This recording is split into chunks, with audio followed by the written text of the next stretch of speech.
ኦኬ ይሰማል አሁን?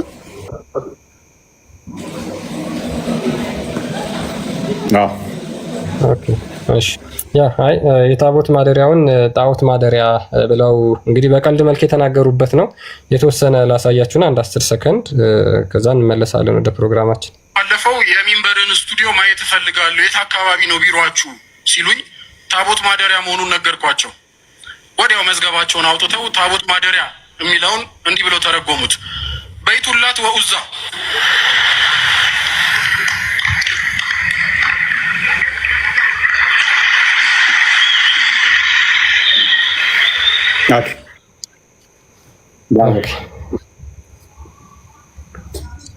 እየሳቁ ያሉት ታዋቂ ኡስታዞች ናቸው።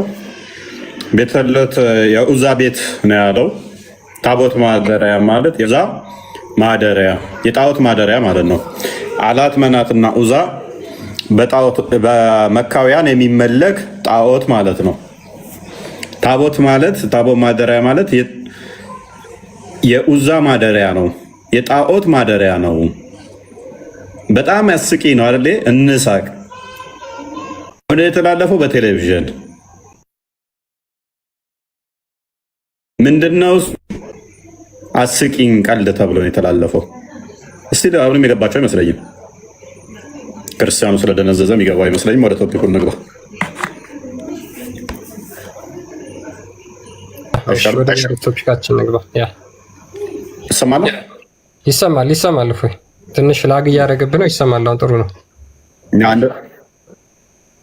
አንድ ፕሮቴስታንት ታቦት ማለት የጣዖት ማደሪያ ነው ብሎ ቢል ይታሰር፣ በህግ ይጠየቅ ትሉ ነበር አይደለ? ቴሌቪዥን ፕሮግራም ላይ ነው ቀልድ ተብሎ ታቦት ማለት የጣዖት ማደሪያ ነው ብለው የቀለዱት እና አንዳንዴ ለማስረዳትም ይከብዳል። ምክንያቱም የኛዎቹ ላቂ አብረዋቸው ስለሆኑ ማለት ነው። አስቂኝ ቀልድ ተብሎ የቀረበው ምንድን ነው? ታቦት ማለት የጣዖት ማደሪያ ነው፣ የኡዛ ማደሪያ ነው። ኡዛ አላትና መናት ኡዛ ጣዖቶች ናቸው። ታቦት ማለት የኡዛ ማደሪያ ነው። በጣም ክትክት ብለው የሳቁት እነማን ናቸው? እነ ኡስታዝ አቡበከር። አንድ ቀን እኛ ተሳድበን አናቅም ያሉት ሼኮች ናቸው። የሰው ሃይማኖት አንቋሸን አናቅም የሚሉ ኡስታዞች ተሰብስበው ቀልዳቸውን እንኳን ምን አደረጉ? ታቦት ማለት የጣዖት ማደሪያ ነው። ምን ላይ ነው የተላለፈው? በቴሌቪዥን ፕሮግራም። መስጊድ ላይ ተሰበክ አይደለም፣ ወይም ደግሞ ቲክቶክ ላይ አይደለም። በቴሌቪዥን ፕሮግራም ላይ በተላለፈ ላይ ምን ጣዖት ማለት የኡዛ ማደሪያ ነው፣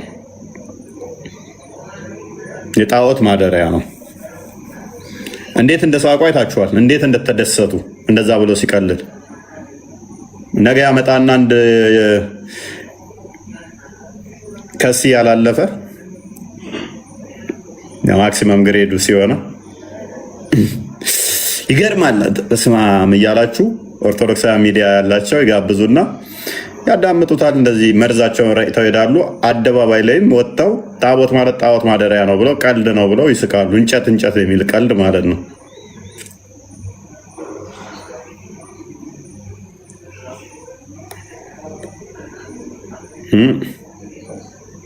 ኖርማል ስብከት ቢሆን አስተምረው ቢሆን በአስተምረው ትሞግታለህ። መስጊድ ላይ የተሰጠ ቢሆን በአስተምረው ትሞግታለህ። ቴሌቪዥን ፕሮግራም ላይ ሲሆን ደግሞ ይሄ ቀልድ ተብሎ ታቦት ማለት ጣዖት ማደሪያ ነው ብሎ ሲያመጣው እና ሳቅ ሲልህ ማለት ነው። ሁሉም ማንን ታሸንፋለህ ባል ቢባል ሚስቱን እንደተባለ እነኝን ኡስታዞች መልሶ አይደለም መቃወም የሚያፈምሷቸው የኛው ፖድካስት ያላቸው ልጆች ናቸው።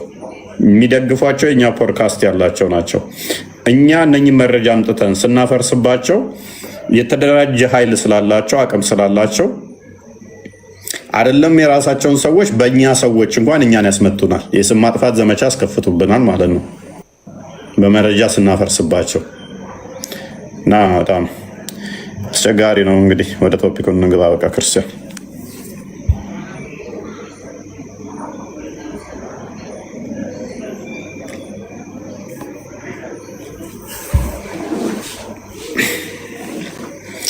አዳምጡት። አይ ቲንክ ተገባቸው። አዳምጡት። የዛሬ ከ10 ዓመት በኋላ ይገባቸዋል እኛ ምን እያወራን እንዳለ። ያ እውነት ነው። ያ ዳይ ድገመው እያሉ ስለነበር ቪዲዮውን እየገባችሁ ቪዲዮ እያያችሁ ሪፖስት ላይክ እያደረጋችሁ ውጡ። ቪዲዮ ይሄ ነው አሁን የሰራው ማለት ነው። አሁን የተናገረው በዚህ ጉዳይ ነው። ሜቢ አዳምጡትና እንግዲህ ከተረዳችሁት ተረዳችሁት፣ ካልተረዳችሁት ማድረግ አይቻልም። 10 ዓመት ያስፈልጋቸዋል ለመረዳት። ቶፒኩን አስጀምረው። ኦኬ እሺ። ዛሬ ቶፒካችን የምናወራው ከክርስቶስ ኢየሱስ የዘላለም አምላክ እሱ ክርስቶስ መሐሪ እንደሆነ ኃጢአትን ይቅር ባይ እንደሆነ ሰዎችን ሁሉ ከኃጢአታቸው የሚያነጻቸው ይቅር ብሎ ወደ ዘላለም ሕይወት የሚያስገባቸው እርሱ ጌታችን ኢየሱስ ክርስቶስ እንደሆነ በመጽሐፍ ቅዱስ ላይ በግልጽ ተጽፎ ይገኛል።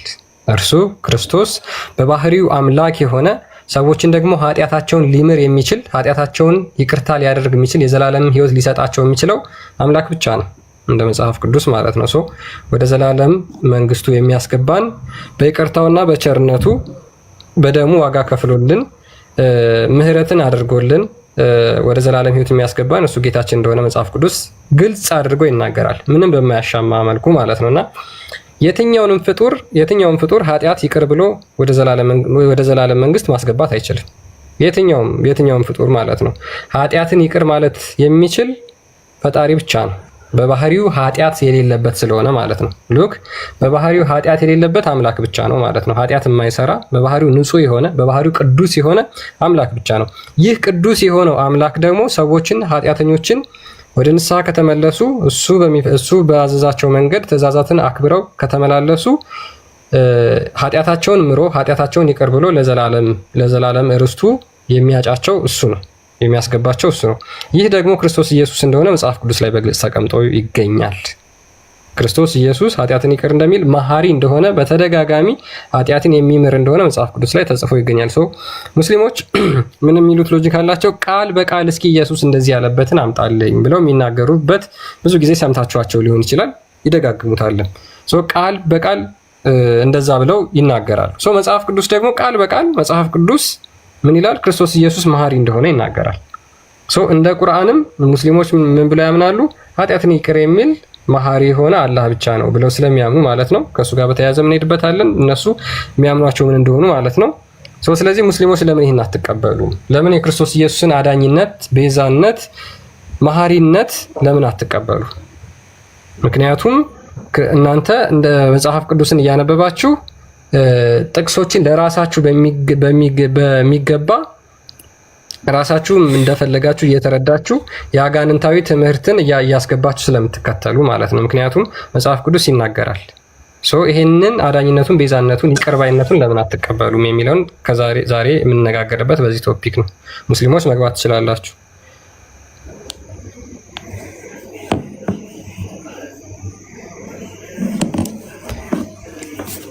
ማማይ እንኳን ደህና መጣሽ ብለናል።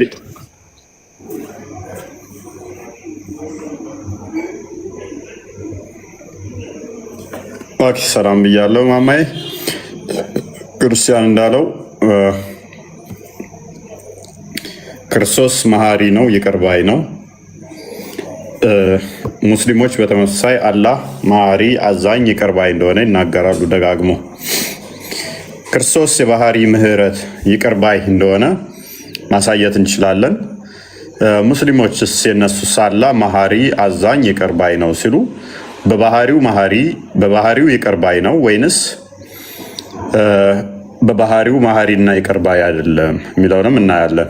አላህ በባህሪው መሐሪ ነው ወይ? በባህሪውስ ይቅር ባይ ነው ወይ? ይህንንም የምንመለከት ይሆናል ማለት ነው። የምንመለከተው ይሆናል። ምክንያቱም አላህ በባህሪው ምህረትን የሚምር ሳይሆን ምህረቱ ራሱ የተፈጠረ ስለሆነ ማለት ነው። የተፈጠረ ከሆነ ደግሞ የባህሪ ሊሆን አይችልም።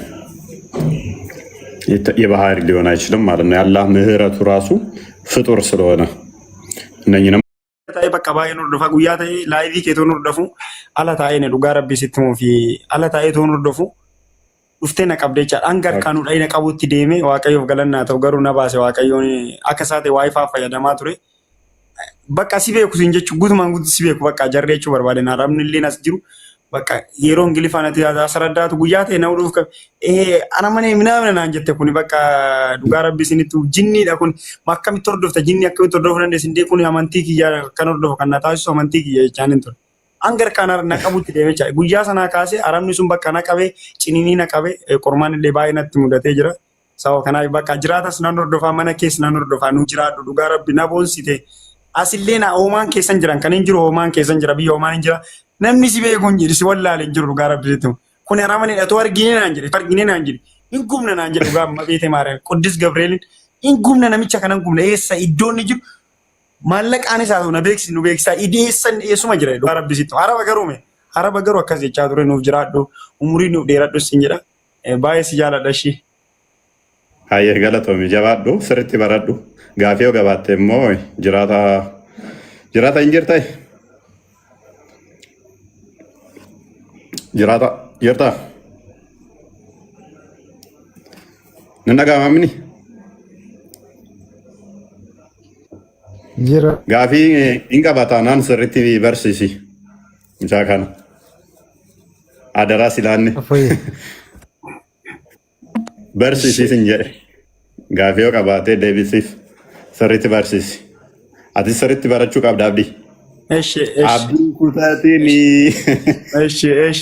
Naaf jiraadha. Qoromsiif dhiphina namaatu waaqayyoon diinaaf nu laatu jedhera waan ta'eef atis nuuf jiraadhu umurii nuuf dheeradhu dhugaa rabbi jecha siif hin qabu umurii nuuf dheeradhu yoo naa danda'amaa ta'e immoo riikardii isaa waraabee guyyaa ta'e siif qopheessuudhaaf akka sarpiraayisiitti nan yaada. Yoo hanga danda'amaa ta'etti jira guyyaa sanaatti nan hordofama garuu yaa waaqayyoon harka hin kennine waaqayyoon na gargaareera waaqayyoon na faana ta'eera si hordofuu sinniisne dhugaa rabbi sitti mu si hordofuu sinniisne edda guyyaa sanaatti duubatti hin deebine jechaadha yoomiyyuu illee yoo maaliif jennaan waaqni nuti qabnu illee yaasisa malee illee yoo nu jechuudha kanaafu jabaadhu siin jedha egaa kanaafu dhugaa rabbi sitti mu tiiktookii illee hin qaba jechaadha namichi sun fooloo taasifatee arabni kun hin qaba dhugaa rabbi sitti mu. Arabaadhaa himu. Arabaadhaa bini. Araba kan hin jiru hoomaan hin jirani fooloo taasifatee qaba. Namicha kana too qaaman argine naan jedhe qaaman itoo argine ajjeesu mitiin gumna naan jechaa ture. Akkamitti hordofta naan jedhe namichi bataam itti bakka antini jedhe. Ara fooloo si godhatee qaba dhugaa amma beete maara fooloo si godhatee qaba namicha kana nan beeka namicha kana too argee ajjeesu mitiin gumna dhugaa kiristoositti mu. Okay of eegi kaa. Atis of eeguu qabda. No jawaadha eshi. Thank you.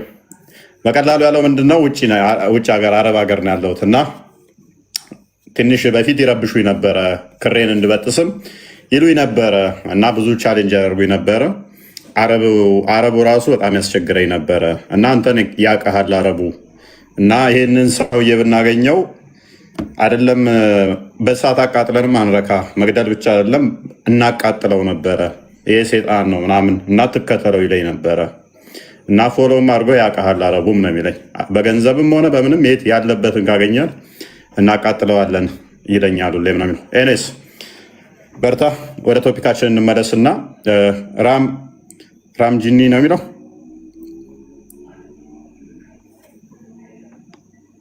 ራም አከሮይ ምናምን አይደለም የመጣው ክርስቲያን ነኝ ግን አንድ ነገር በዛ እንትን ልፈልግ ነው በጣልቃ ልገባ ስለማልፈልግ ነው ዝም ብለው አብዛኛው ጊዜ ለአካውንትህ ማለት ነው ዋርኒንግ እና እንትን የሚያሰጠው ያለው ምክንያት በብዛት ጊዜ ማለት ነው ሙስሊም ሆኖ ለመከራከር እየመጡ ማለት ነው ፎሎወር የሌላቸው ነው የሚገቡብህ ያሉ ገስት ላይ ቁጭ ሲሉብህ አብዛኛው ጊዜ ገስትህን ኔትወርክ እንዲይዘው ያርገውና አጨልሞ እንዲያወርድህ ነው የሚያደርግህ በብዛታቸው ሁሌ ከታቹኝ ከታተላቸዋለውና ምንም አይነት ፎሎወር የሌላቸው ነው የሚገቡብህ ለዛ ነው ዋርኒንግ አብዛኛው ጊዜ እንትን የሚያደርግህ ያለው ፎሎወር የሌለው ካንሽ በታች ከሆነ ዋርኒንግ ያሰጣል ወንድሜ እሺ ታንክ ዩ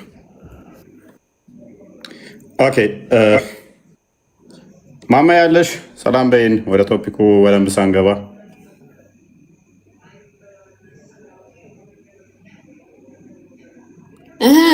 እንዴት ናችሁ ሰላም ክርስቶስ ይብዛልኝ አለን ደህና ናችሁ ሁላችሁም ሰላም ብያለሁ ቀጥሉ መስገኑ ኦኬ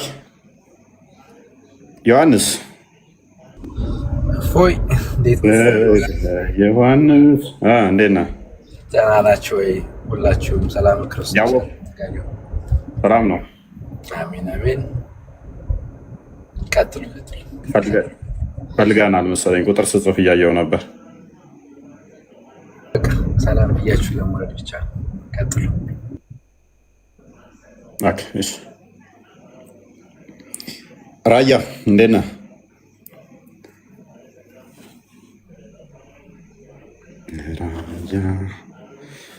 አንድ ሁለት ጥቅሶች እስኪ መጽሐፍ ቅዱስ አንብበልን ክርስቲያን። እሺ ፎይ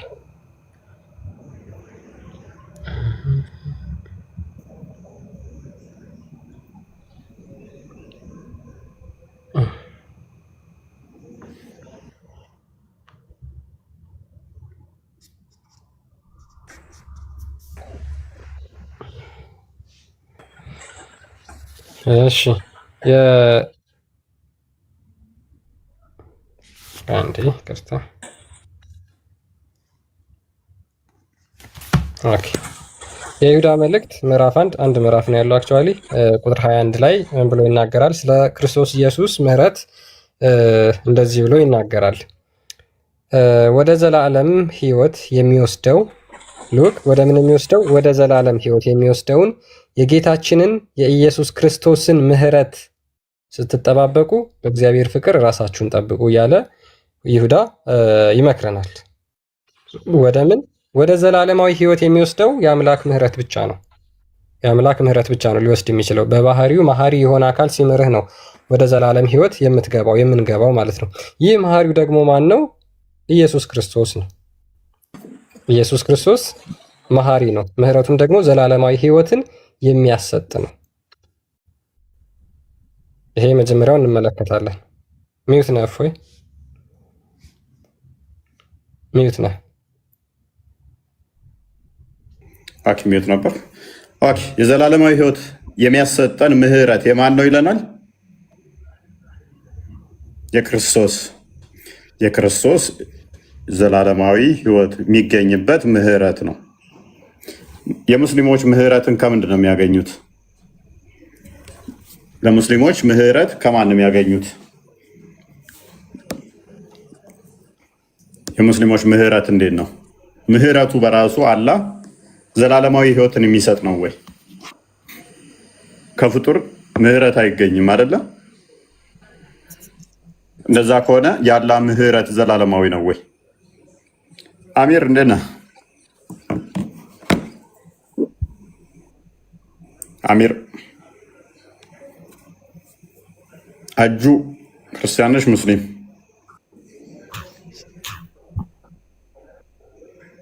አጁ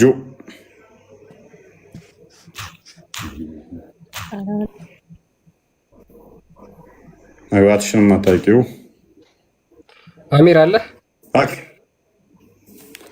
ቀጥለሽ እንትን በለውና ስለዚህ የክርስቶስ ምሕረቱ ዘላለማዊ ሕይወትን የሚያሰጥ ከሆነ የእስልምናውስ?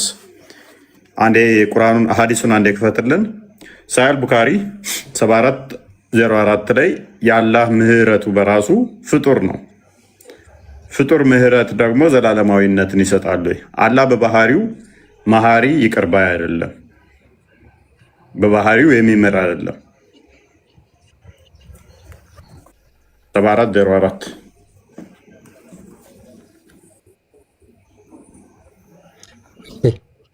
ሳሂህ ቡኻሪ 7404 ላይ ምን ይላል?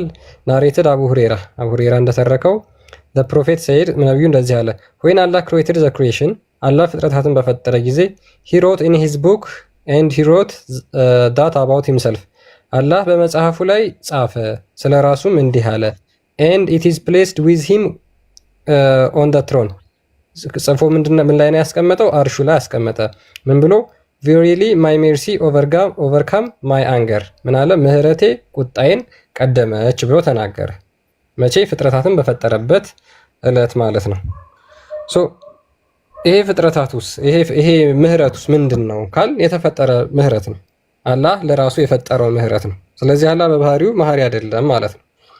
ሪያድ አሰሊን 420 ላይ አቡ ሁሬራ እንዳስተላለፈው ይላል። አቡ ሁሬራ ሪፖርትድ አላህስ ሜሴንጀር has said Allah has divided mercy into 100 parts and he retained with him 99 parts ምን አለ? አላህ እነዚህን ፍጥረታት ምህረቱን ከፈጠረ በኋላ 100 ቦታ ከፋፈላቸው ይላል። ሉክ 100 ቦታ ከከፈላቸው በኋላ ይላል and he retained with him 99 parts 99ን ክፍሎች ለሱ አስቀረ ይላል።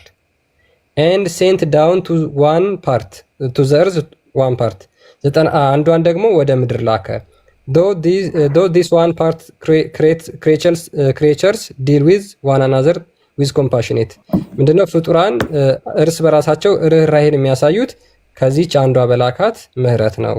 so much so that an animal lift its hoof over its young lest it should hurt it እያለ ይቀጥላል ማለት ነው። ስለዚህ ለምድር ለተፈጠረው ለፍጡራን አንዱን ሰጠ፣ 99ን ደግሞ ለራሱ አስቀረ። ስንት ምህረት ፈጠረና? 100 ምህረት ፈጠረና ማለት ነው።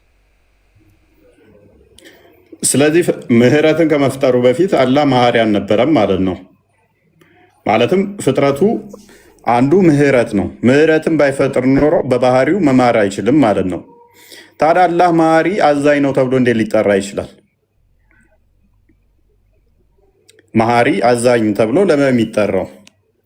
ምክንያቱም ኤክስን ፈጥሮ ያ ኤክሱ ከሆነ እየማረ ያለው አላህ በራሱ በባህሪው መሐሪ አይደለም ማለት ነው እኮ። በራሱ ምንም ማድረግ አይችልም። ያ የፈጠረው ምህረት ነው እንጂ እየማረ ያለው አላህ አይደለም በባህሪው እየማረ ያለው ማለት ነው።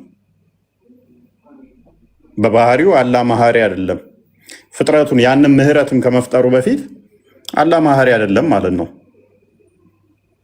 ምንም ጥቅም የለውም ያ የተፈጠረ ምህረት። ፕላስ ደግሞ ሁሉ ነገር ይጠፋል። ሁሉ ነገር ፍጥረት የሚጠፋ ከሆነ ምህረቱም የሚጠፋ ነው ማለት ነው። ምህረቱ የሚጠፋ ከሆነ ደግሞ ትንሣኤ ዕለት ሲገለጥላቸው እነሱንም ሊያጠፋቸው ነው አብሮ። ምክንያቱም ምህረት የለማ። ምህረትም ከሚጠፉት አንዱ ነው ፍጥረት ሁሉ የሚጠፋ ከሆነ።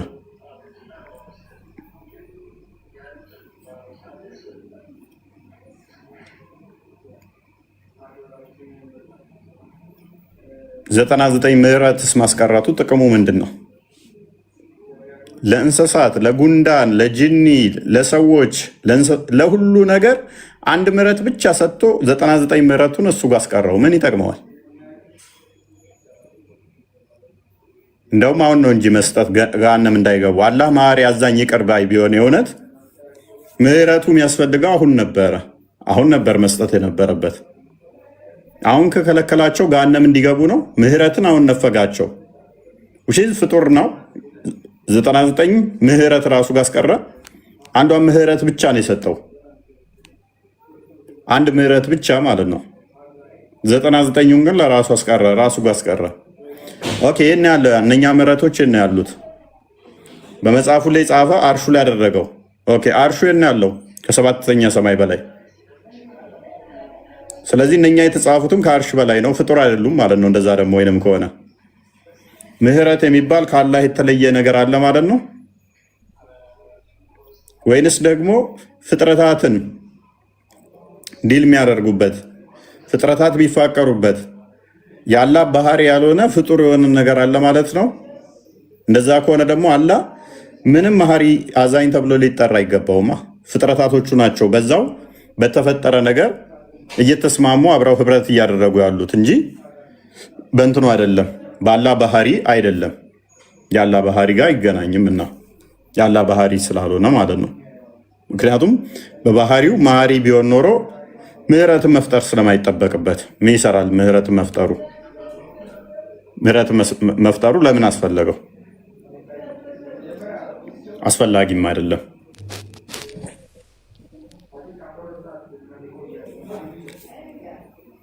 ምን ሊሰራልን ነው የፈጠረው? 99ስ ማስቀረቱ ለምን አስፈለገ? ምን ይሰራል 99 እሱ ጋር? ምን ሊሰራልህ አስቀራቸው? ኢስላሚክ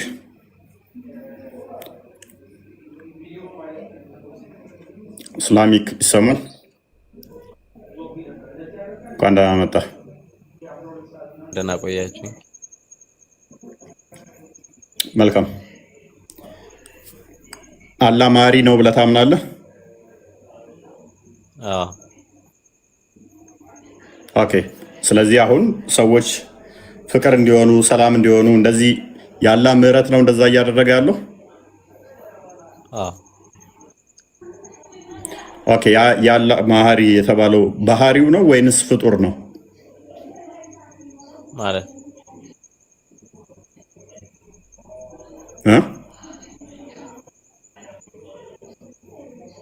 ባህሪው ወይንስ ፍጡር? አዎ።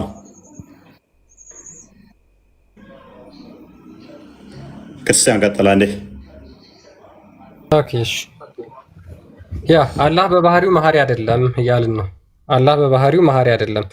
ልክ ምንድነው አላህ ሌሎች ፍጥረታትንም እንደፈጠረ ሰማይን፣ ምድርን፣ ሌሎችም ፍጥሯን በሙሉ እንደፈጠረ እንዲሁም ምህረቱም የተፈጠረ ነው። በሰዎች መካከል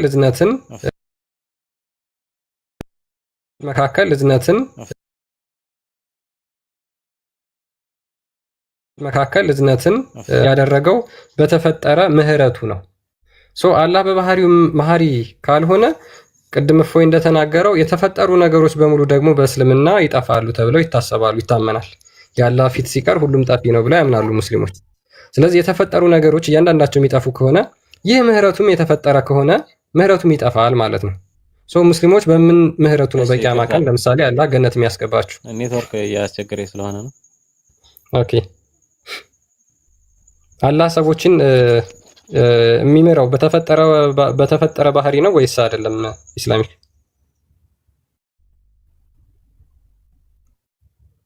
ይሰማል? ኢስላሚክ ይሰማል? ይሰማል? ከኔ እኔ ይሰማል? ከስር ኦኬ። ይሰማል? ጅራታ ሜቢ ኦኬ። እሺ ኢስላሚክ ሜቢ የተሰማ ከሆነ አላህ ለፍጥረታት እዝነትንና ርህራሄን የሚያደርገው በተፈጠረ ፍጡር ነው። ቁርአን ላይ እጅግ በጣም በርካታ ቦታዎች ላይ አላህ መሐሪው፣ አዛኙ፣ ርህሩሁ የሚል ቃሎች ተቀምጠው ይገኛሉ። አይ ቲንክ ኔትወርክ ጥሩ አይደለም። ኢስላሚክ ኔትወርክ ጥሩ አይመስለኝም። ስለዚህ ቁርአን ላይ እጅግ በጣም በርካታ ቦታዎች ላይ አሉ ርህሩህ፣ አዛኝ፣ መሐሪ የሚሉ ቃላቶች አሉ። ግን የሚገርመው ነገር እነዚህ ምህረቱ የተፈጠረው አላህ ሰማይና ምድርን በፈጠረበት ቅጽበት ግን አብሮ ሰማይና ምድርን ሲፈጥር እነዚህንም 100 ምህረቶችን ፈጠረና አንዱን ወደ ምድር ላከ፣ 99ን ደግሞ ለራሱ አስቀረ። ከዛ በኋላ አላህ ሰዎችን በቂያማ ቀን የሚምራቸው እነዚህን እሱ ጋር ያለውን 100 ምህረትና ለሰዎች ወይም ደግሞ ለጂኒዎች ለእንስሳት የሰጠውን ያችን 1 ምህረት በመሙላት 100 በማድረግ ሰዎችን በቂያማ ቀን ይምራቸዋል ብሎ ይናገራል። በቂያማ ቀን እንኳን ምሮ ጀነት እንግዲህ አስገባቸዋለሁ ብሎ የሚናገረው በምንድን ነው ማለት ነው? በተፈጠረ ምህረት ነው። በተፈጠረ ምህረት ነው። እኛ እግዚአብሔር አምላክ በምህረቱ ባለጠጋ ነው። ምህረቱ የባህሪው ነው። ሉክ ምህረቱ የባህሪው ነው። ሰዎችን የሚመራው እሱ በባህሪው ንጹህ ስለሆነ በባህሪው ቅዱስ ስለሆነ ሰዎችም ደግሞ በዛ ቅዱስ ባህሪውና በዛ ቅዱስ ምህረቱ ሰዎችን ለሰዎች ምህረት ያደርጋል፣ ርህራሄ ያደርጋል። የሙስሊሞቹ ግን አምላክ ምህረት እንኳን የባህሪው አይደለም። ምህረት የባህሪው አይደለም ማለት ነው። መጽሐፍ ቅዱስ ላይ በግልጽ ይናገራል። ይህ መሐሪው እውነተኛው አምላክ እግዚአብሔር ብቻ ነው። እሱም በአዲስ ኪዳን የተገለጠው በስጋ የተገለጠው ክርስቶስ ኢየሱስ ማለት ነው። ቅድም እንዳሳያኋቸው መጽሐፍ ቅዱስ ላይ የይሁዳ መልእክት ቁጥር 21 ላይ ያ የክርስቶስ ኢየሱስ ምህረት ምን እንደሆነ ይናገራል። ወደ ዘላለሙ ሕይወት የሚወስደው የጌታችን የክርስቶስን ምህረት ስትጠባበቁ በእግዚአብሔር ፍቅር ራሳችሁን ጠብቁ ብሎ ይናገራል። ስለዚህ ወደ ዘላለማዊ ሕይወት የሚወስድ ነው። የዘላለማዊ ሕይወት የሚሰጥ ነው። የዘላለምን መንግስት የሚያስገኝ ነው። የክርስቶስ ምህረት ማለት ነው። የክርስቶስ ምህረት አምላክ በባህሪው ቅዱስ ነው፣ በባህሪው መሐሪ ነው። ያ ምህረቱና ያ መሐሪነቱ ደግሞ ሰዎችን ለዘላለማዊ ሕይወት ያበቃል። በተፈጠረ ምህረት ሰዎች ወደ ዘላለም ይገባሉ ማለት ከባድ ነው፣ ስለማይቻል ማለት ነው። ከእስልምናው ቴዎሎጂ ጋር ደግሞ የሚጋጨው ምንድን ነው? እንግዲህ በቂያማ ቀን እንደነገርኳችሁ ሁሉም ነገር ጠፊ ነው ብለው ስለሚያምኑ የአላህ ምህረቱም አብሮ ይጠፋል። ስለዚህ አላህ መሐሪ አይደለም በባህሪው ማለት ነው። አላህ በባህሪው መሐሪ አይደለም። ክርስቶስ ኢየሱስ መሐሪ እንደሆነ ይቅር ባይ እንደሆነ መጽሐፍ ቅዱስ ላይ እጅግ በጣም በርካታ ቦታዎች ላይ ተቀምጦ ይገኛል። ለምሳሌ ሉክ ሐዋርያው ጳውሎስ በሁለተኛ ጢሞቴዎስ መልእክቱ ምዕራፍ 1 ላይ ብዙ ጊዜ ግሪቲንጎቹ መግቢያዎቹ የሐዋርያው ጳውሎስ ተመሳሳይ ናቸው። አንብባችሁ ከሆነ መጽሐፍ ቅዱስ የምታነቡ ከሆነ ተመሳሳይ ናቸው ብዙ ጊዜ ማለት ነው። ምን ብሎ ይናገራል? ሁለተኛ ጢሞቴዎስ ምዕራፍ 1 ላይ ከቁጥር 1 ጀምሮ በክርስቶስ ኢየሱስ እንደሚሆን የሕይወት ተስፋ በእግዚአብሔር ፈቃድ የኢየሱስ ክርስቶስ ሐዋርያ የሆነ ጳውሎስ ይልና ለተወደደ ልጅ ለጢሞቴዎስ ከእግዚአብሔር አብ ከጌታችንም ከክርስቶስ ኢየሱስ ጸጋና ምሕረት ሰላምም ይሁን አለ። ከእግዚአብሔር አብ ከጌታችን ከክርስቶስ ኢየሱስ ጸጋና ምሕረት ሰላምም ለእናንተ ይሁን ብሎ ለሱ ይሁን ብሎ ይናገራል። ስለዚህ ክርስቶስ ኢየሱስ የአብ ዘላለማዊ ልጅ ነው፣ የአብ ቃል ነው። መሐሪነቱም ደግሞ ይቅርባይነቱም ልክ እንደ አባቱ ነው። ምክንያቱም መጽሐፍ ቅዱስ ላይ የዮሐንስ ወንጌል ምዕራፍ 1 ቁጥር 30 እኔና አብ አንድ ነን ብሎ ተናግሯል። በባህሪ ከአባቱ ጋር አንድ እንደሆነ ሁሉ እግዚአብሔር አምላክ ደግሞ በባህሪው መሐሪ እንደሆነ የዘላለም አምላክ እሱ እግዚአብሔር አምላክ በባህሪው ይቅርባይ መሐሪ እንደሆነ ክርስቶስ ኢየሱስም ደግሞ እንዲሁ መሐሪ ይቅርባይ ነው ማለት ነው። ለዛም ነው ይሄን ግሪቲንግ ሐዋርያው ጳውሎስ እየተናገረ ያለው ማለት ነው። አምላካችን ክርስቶስ መሐሪ ነው። ሉክ ከፈጣሪ ውጪ በባህሪው መሐሪ ሆኖ ሰዎችን ወደ ዘላለማዊ ሕይወት የሚያስገባ የለም ብለን እናምናለን። መጽሐፍ ቅዱስም ደግሞ በግልጽ ስለሚናገር ማለት ነው። ስለዚህ ክርስቶስ ኢየሱስ ዘላለማዊ አምላክ ነው። ክርስቶስ ኢየሱስ ዘላለማዊ አምላክ ነው። የእስልምናው ስንመጣ ግን ከዛ በተቃራኒ ነው ማለት ነው። የእስልምናው ስንመጣ ተቃራኒ ነው። ሰዎች አሁን እኛ ልናዝን እንችላለን፣ አንዱ ለአንዱ ሊያዝን ይችላል፣ እንስሳቶችም ያዝናሉ የሚል አስተምሮ እዚህ ጋር አስቀምጧል። ያ ምንድነው? አላህ ፈጥሮ በሰጣቸው ነው ማለት ነው። ሰው ያንን እዝነት ያገኘው አላህ ፈጥሮ በሰጠው ነው። አላህ ፈጥሮ በሰጠው ነው። በዛ ነው ሰዎችን የሚምረው፣ እሱ ፈጥሮ በሰጣቸው ነው። ያችን አንዷን ወደ ምድር ላከና ሰዎች ከሰው ጋር እንዲተዛዘኑ፣ እንስሳቶች ከእንስሳቶች ጋር እዝነትን እንዲያደርጉ አላህ ምህረት ፈጥሮ ሰጥቷቸዋል። አንዷን ወደ ምድር ላከ። 99ኙን ግን ለምን ወደ ራሱ አስቀረ? 99ኙን ወደ ራሱ አስቀርቷል። የመጀመሪያ ጥያቄያችን አንደኛ ለምን 99ኙን ወደ ራሱ አስቀረ ነው። ሁለተኛ አላህ በባህሪው መማር አይችልም ወይ? በተፈጠረ ፍጡር ነው ወይ የሚምረው? 99 መሆኑስ ምንድነው የቁጥሩ ኢምፕላይ የሚያደርገው? 99 መሆኑ ምንድነው የሚያደርገው? አሁን አምላክ በባህሪው መሐሪ ከሆነ አንድ ቢሆን ሁለት ቢሆን ሶስት ቢሆን ሁለት እፎ ያለ እፎ አንድ የሚታርገው አለ።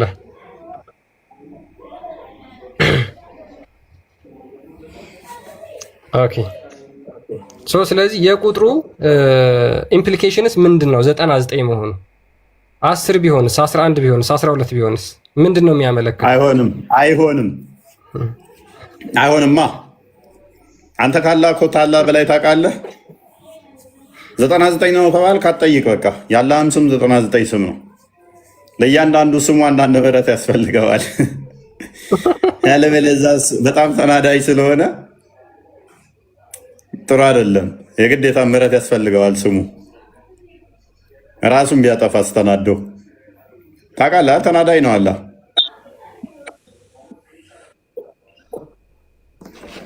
ስለዚህ አስፈላጊ አይደለም፣ የግዴታ ያስፈልገዋል። ምህረት ያስፈልገዋል። ክርስቶስ መሐሪ፣ ይቅር ባይ፣ አዛኝ አምላክ እንደሆነ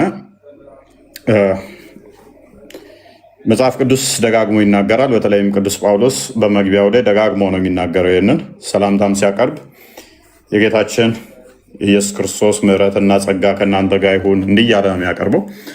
ሰላምታዎቹ እንዳለ ምሕረቱን ኢንክሉድ ያደረጉ ናቸው። ይሄ በጣም ደስ የሚል ነው።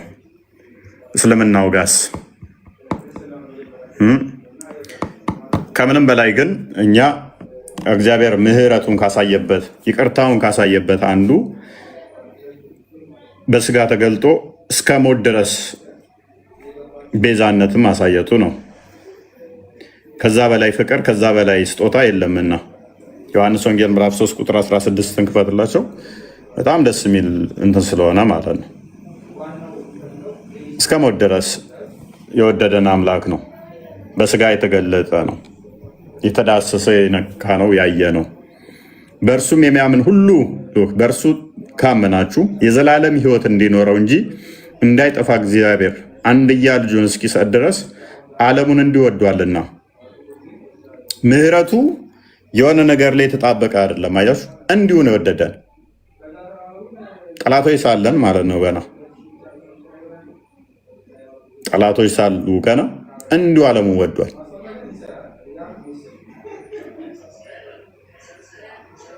በእርሱ የሚያምን ሁሉ የዘላለም ሕይወት እንዲኖረው እንጂ እንዳይጠፋ እግዚአብሔር አንድያ ልጁን እስኪሰጥ ድረስ ዓለሙን እንዲሁ ወዷልና።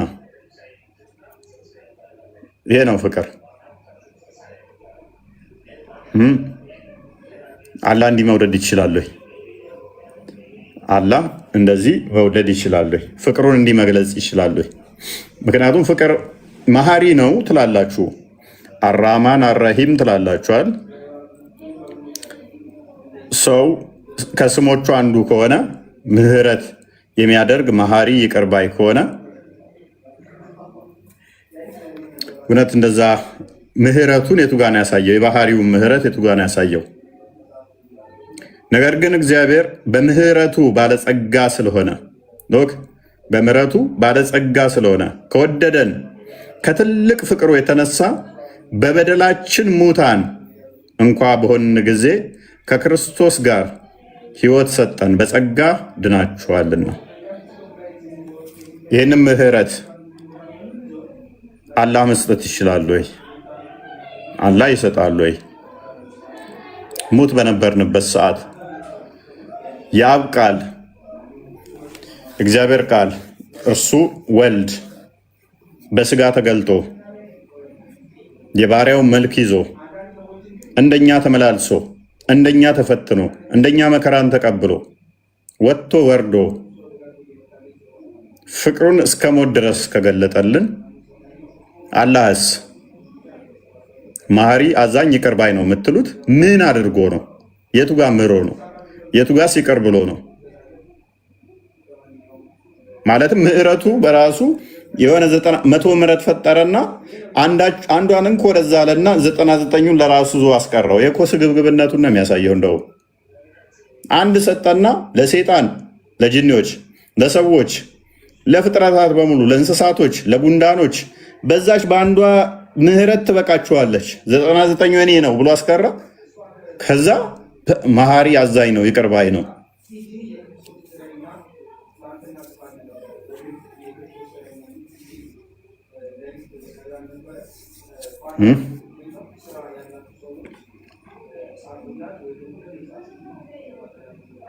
ምንም ይሰራላችሁ።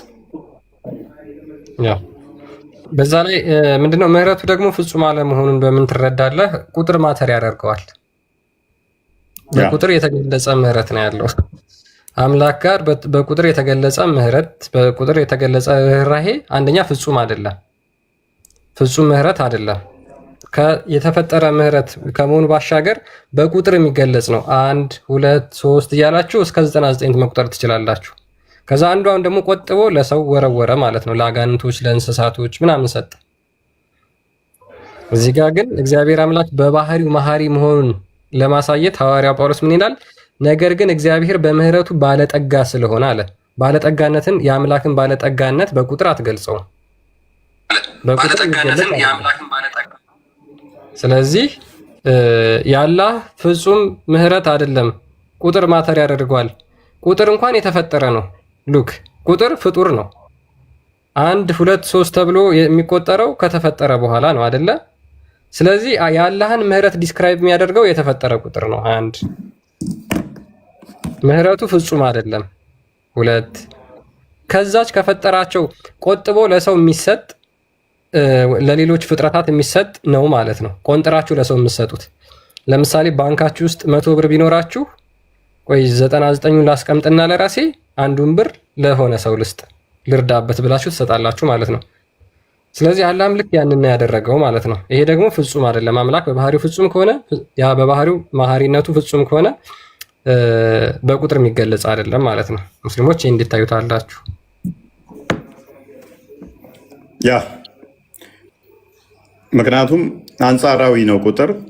አንደኛውን ሰጠ ማለት 99ኙ መዓቶቹ እሱ ጋር ቀርተዋል። 99ኞቹ እሱ ጋር ናቸው ማለት መዓቶቹ እዛ ቀርተዋል። የመጣችው አንዷ ብቻ ነች። ለሰው፣ ለእንስሳ፣ ለትላትል፣ ለሁሉ ነገር ተስማምተ በፍቅር እንድኖር ገነት እንድገባ ኃጢአት እንዳሰራ የምትጠቅምህ አንዷ ምሕረት ብቻ ነች። በአንዷ ነው የምታገለግለው። 99ኙ ግን ጥቅም የላቸውም። ይሄ ምንድነው የሚያሳየው? አላህ ስግብግብ መሆኑን ለፍጥረታቱ አለማዘኑን ነው የሚያሳየው። አላህ አላዘነላቸውም ለፍጥረቱ። መስጠት ካለበት አሁን ነበር መስጠት ያለበት። ደግሞ አዛኝ ይቅር ባይ ትሁት ምናምን የሆነ መሐሪ ምናምን ተብሎ ስለሚጠራው በዚህ ውስጥ ሳለ በዚህ ውስጥ ሆኖ አይ ምህረት ራሱ ይከፈላል ምናምን ብለው ትናንትና የመጡ ቴዎሎጂዎችን እዛውን ሊመጡ ይሞክራሉ። ማያስኬድ ነብዩ ማያውቀው አላህ ማያውቀው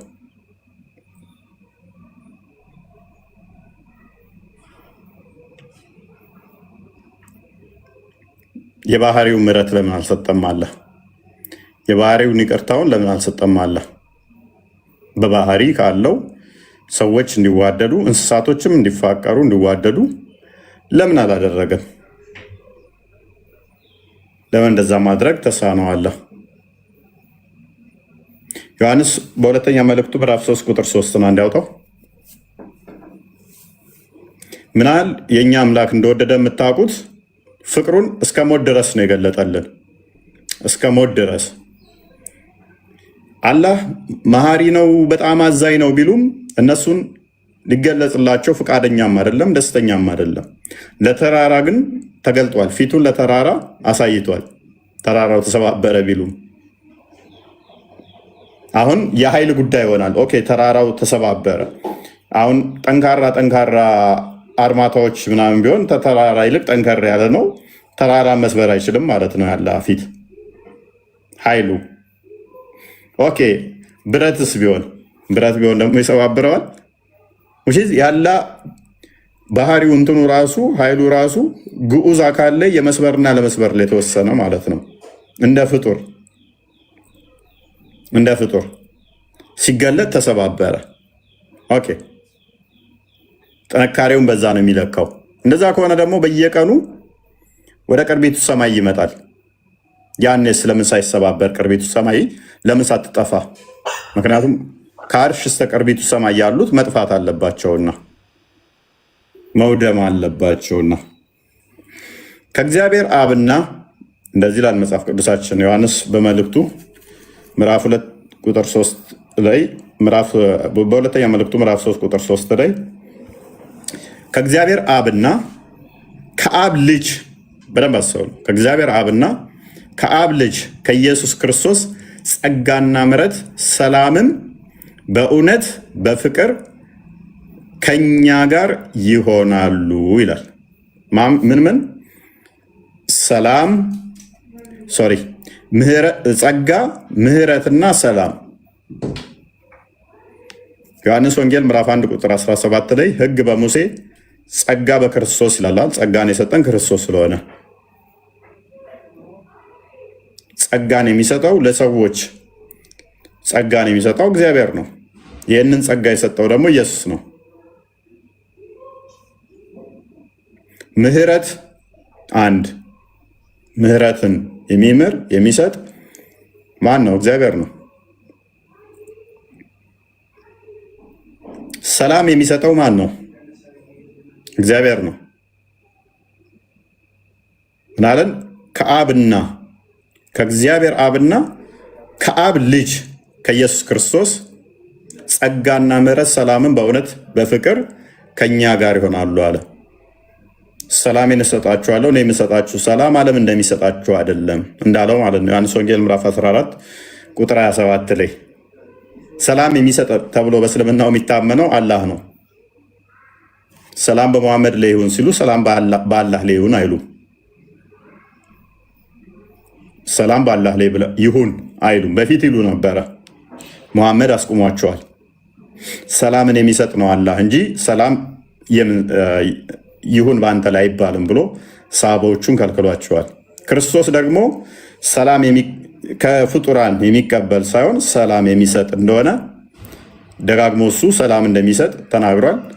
ሐዋርያ ቅዱስ ጳውሎስ ደጋግሞ የክርስቶስ ሰላም ከእናንተ ጋር ይሁን እያለ ደጋግሞ ነግሮናል።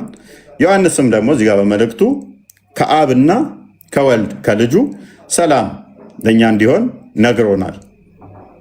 የአብ የባህሪ ልጅ መሆኑ ሰላምን እንዲሰጥ ሰላም እንደሚሰጠን ራሱም ነግሮናልና ማለት ነው። ይሄ እስልምናን ቀጥታ የሚያፈርስ ትምህርት ነው።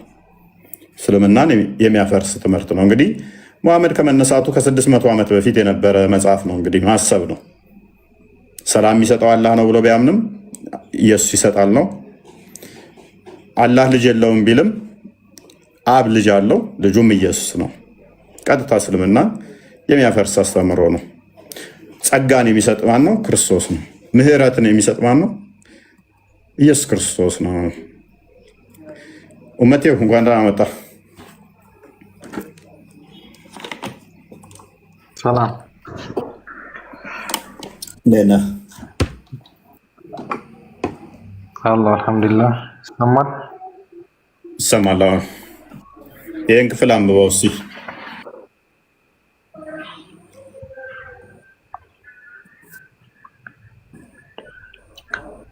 የትኛው የተከፈተው ፊት ለፊት ይታያል? ለምን አነበዋለሁ? ምንድን ነው የሚለው? ከእግዚአብሔር አብና ከአብ ልጅ ከኢየሱስ ክርስቶስ ጸጋና ምሕረት ሰላምን በእውነትና በፍቅር ከእኛ ጋር ይሆናል ይላል። አንዴ እንትና ሚዩተር። ኦኬ፣ ይሄ ክፍል ይስማማሃል?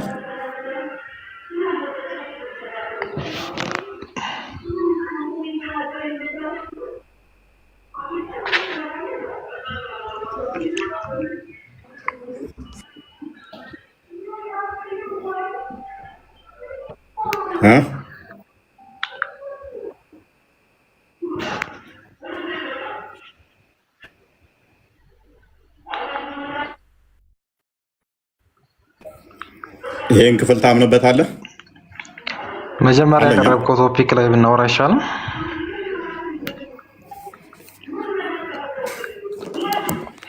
ሐዲሱ ላይ እናውራ። አለ ኡመቴ አንብበኸዋል አይደለ? የጠየቀህን መልስለት አንዴ። ይሄን ክፍል ትስማማበታለህ ወይ? ሐዲሱ ላይ ለማውራት ነው የገባሁት እኔ። ሐዲሱ ላይ እናውራ። ቆይ ይህን ክፍል ታምንበታለህ አታምንበትም? ከእግዚአብሔር አብና ከአብ ልጅ አይሚን በእውነተኛ በፍቅር ከኛ ጋር ይሆናሉ ይላል አይደለ?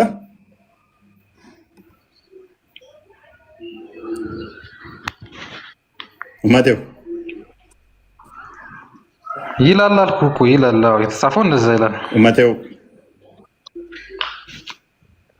ኦኬ፣ ስለዚህ ይህ ክፍል ኢየሱስ የአብ ልጅ እንደሆነ ይናገራል። ምህረት፣ ሰላም እና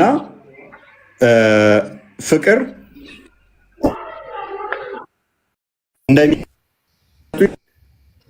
እናለ